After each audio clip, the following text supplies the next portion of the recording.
Estamos conscientes que ningún país se ha desarrollado o ha logrado avanzar hacia su desarrollo, sino a través de la inversión en educación y de la formación del recurso humano en términos de las necesidades reales que el país tiene. Eso significa que aquí estamos caminando al revés, porque no estamos invirtiendo en educación. Si no estamos invirtiendo en educación es porque no estamos interesados en el desarrollo del país. Yo voy a poner un ejemplo que está muy de moda en estos tiempos, y es el ejemplo de Singapur. Considerada como una ciudad-estado, es el país más pequeño del sudeste asiático. Está entre la península de Malaya e Indonesia. Tiene una extensión territorial de solamente 707 kilómetros cuadrados, menor que el Distrito Capital. 5 millones de habitantes. Y obtuvo su independencia recientemente, en 1963. Y en menos de 4 décadas, con una economía de mercado, de libre mercado, pasó a integrar el grupo de los 4 tigres asiáticos, conjuntamente con Corea del Sur, Taiwán y Hong Kong. Una cosa tan pequeña como ese estado, como ese país-estado, pues, como avanzado, pero es actualmente inclusive el 4º centro financiero del mundo, con un Producto Interno Bruto per cápita de $52.000 al año, una esperanza de vida de 82 años. Y es un país donde la corrupción casi es inexistente. Todo su desarrollo, todo el desarrollo de Singapur está sustentado en un sistema educativo extremadamente efectivo y exigente a todos sus niveles y con gran reconocimiento mundial. Logró superar las ineficiencias que caracterizaron su educación en los inicios de la República, elevando la educación a una prioridad nacional. La prioridad nacional es la educación. Por supuesto, en el esfuerzo para desarrollarse, para lo cual se introdujeron exigentes requerimientos para el magisterio y se elevaron sustancialmente las remuneraciones a los docentes y maestros, igualándolas a los profesionales de mayor prestigio en el país. Si allá nadie gana más que un maestro, nadie gana más que un docente. Su sistema educativo, desde la escuela primaria, está orientado a desarrollar cosas muy interesantes: aptitudes, carácter y valores.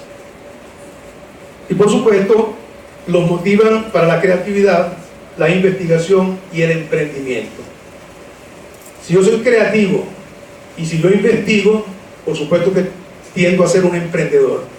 Y una persona emprendedora, por supuesto que aporta al desarrollo del país. Todo esto está sujeto a un exigente sistema nacional de evaluación permanente que se aplica a instituciones públicas y privadas. Allá solamente existen 6 universidades, 3 públicas y 3 privadas.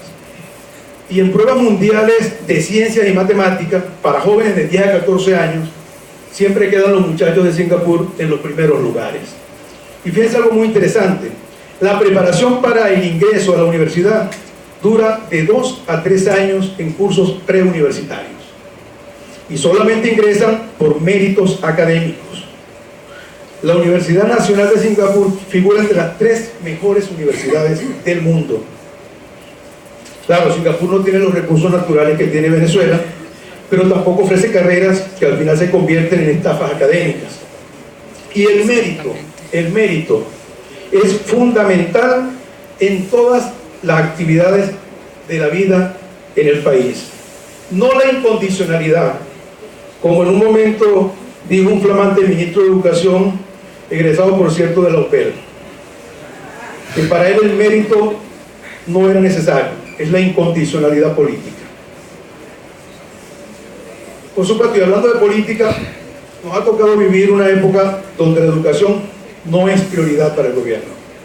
Ya lo he mencionado. Cuando algún ministro, que lo dice muchas veces, anuncia que nos ingresa más presupuesto o que se nos asigna más presupuesto de lo solicitado, ya saben que es precisamente producto de los ajustes salariales.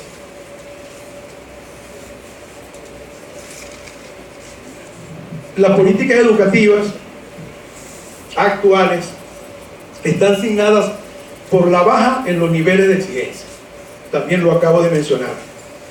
A los estudiantes de educación inicial, básica y profesional, cuando el docente en una posición, y colocan al docente por supuesto una situación bastante comprometida. Todo esto que genera una crisis social, una crisis económica, como consecuencia de una profunda crisis política. Porque tenemos que ver la política no como la acción simplemente proselitista, sino también la acción de planificar políticas. Y las políticas que ha planificado este gobierno es para ir cada vez más hacia el desconocimiento. Fíjense que, dada la cifra de la UNESCO en términos del decrecimiento de la investigación que el país tiene, alguien pudiera pensar también, pero tenemos más universidades. No sabemos ni cuántas tenemos, pero sí tenemos más universidades, pero tenemos menos conocimiento cada vez más. Y lo que planteaba Cecilia en términos de la nueva revolución educativa, que sería la revolución de la tecnología, de la información y la comunicación, sería lo ideal, sería importantísimo que lo tuviésemos, pero lo tendremos solamente cuando un gobierno tome conciencia de la prioridad que la educación es para el país y de la importancia que tiene la inversión en educación. Siempre han visto la educación como un gasto. La educación nunca será un gasto. La educación siempre será una tremenda inversión, la mejor inversión. Cuando realmente tengamos inversión en educación y potenciemos a las universidades consolidadas del país, por supuesto que vamos a tener unos resultados mejores y un camino hacia el desarrollo más cierto. ¿Qué tendríamos nosotros en términos de esta crisis política que tenemos en el país? Crítica de diseño y crítica de proselitismo. Evidentemente que desde la Universidad Venezolana la rechazamos, a las dos. Una, porque desconoce a las universidades. Yo recordaba en un CNU cuando un rector de una universidad privada manifestaba su descontento porque no le aprobaban nuevos programas desde hace 7 años u 8 años. ¿Cuál es la conclusión? Los desconocen, no los reconocen. Entonces tú vas a asistir a un CNU para que no te reconozcan. Eso definitivamente no tiene ningún sentido. La universidad tiene que trabajar para recuperar la acción que le corresponde desarrollar, pero tiene que ser de la mano con un gobierno serio. Tiene que ser de la mano con un gobierno que realmente crea en el bienestar de la sociedad, en el bienestar del país. Venezuela fue en un momento determinado una ventana para Latinoamérica, en muchos aspectos, sobre todo en el educativo. Ahora ya ustedes han visto cómo hemos bajado al tercer segmento en producción de conocimiento y en investigación. ¿Qué tenemos que hacer en la universidad? Porque los que diseñan las políticas y los que hacen la política proselitista son líderes políticos. Y muchos de ellos, excepto el presidente, son egresados universitarios. Muchísimos de ellos. Y de universidades muy reconocidas, como la Universidad Central de Venezuela, como la Universidad Pedagógica, que tuvimos a nuestro flamante ministro de Educación, que planteó que no le interesaba el mérito.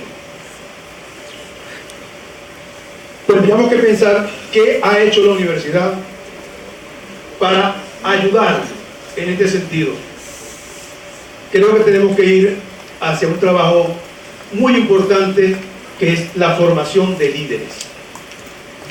Aquí hay un trabajo que ha desarrollado el profesor Romelio Velo conjuntamente con un grupo de académicos de esta universidad, y que a mí me gustaría que en un momento determinado lo tuvieran todas las universidades nacionales, que es el proyecto de formación de líderes, pero de líderes para la sociedad.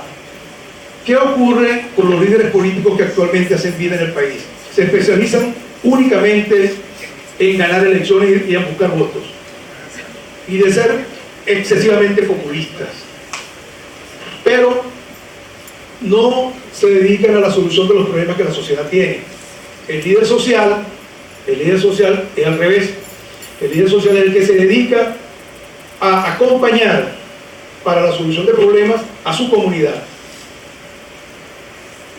Y por supuesto que los otros van a venir después, pero primero hay que ser el liderazgo social y hay que hacerle entender al político que él está comprometido con una comunidad, con un país, con una organización, y mientras se desvincule de esa comunidad y de esa organización, pues precisamente no va a tener ningún éxito, porque va a estar pensando únicamente en la conservación y preservación de su franquicia política o de su grupo, pero no va a estar pensando en qué es lo que necesita la comunidad para atender esas necesidades.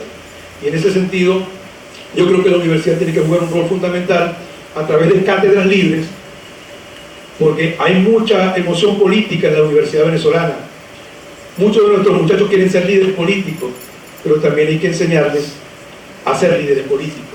Y definitivamente la meritocracia tiene que estar inserta en todo el quehacer de la vida nacional, en el profesional, en el académico y en el político. Fíjense lo que le está pasando a este país por no tener personas preparadas para dirigirlo.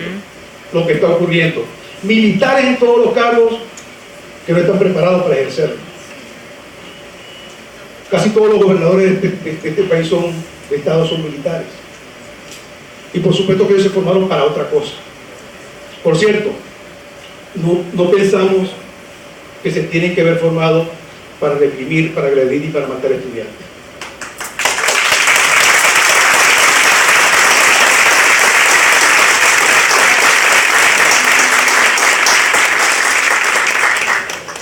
¿Qué otra cosa tenemos que hacer? Trabajar para la consolidación de una educación en valores, una educación para la creatividad, la investigación y el emprendimiento. Nos estamos confiando en Singapur. No, ellos no inventaron el agua tibia, eso es real y eso es lo que hay que hacer. Y eso es lo que todo país y gobierno serio debe hacer. Tenemos que trabajar para eso. Luego que venga la transición y luego que venga la reconstrucción del país, tenemos que trabajar en eso y tenemos que esforzarnos en eso, y los docentes tenemos un papel fundamental y preponderante. Otra cosa que se tiene que hacer es la inversión sostenida en educación, no los paliativos, no los pañitos de agua caliente, no los aumentos o ajustes para de alguna manera hacer sentir bien por un ratico a los universitarios o a los trabajadores en general del país. No, tiene que ser una inversión sostenida que tenga planes de desarrollo universitario también a corto, mediano y largo plazo. Y otra cosa, es un trabajo arduo y duro que nos toca a futuro, es acabar con la cultura de la flojera académica. Y en eso incluyo al estudiante, al trabajador, al administrativo y al profesor universitario. Porque esa cultura nos la ha tratado de inocular el gobierno y no debemos aceptarla, tenemos que rechazarla. Y por supuesto, acabar para siempre la estafa académica. Muchísimas gracias.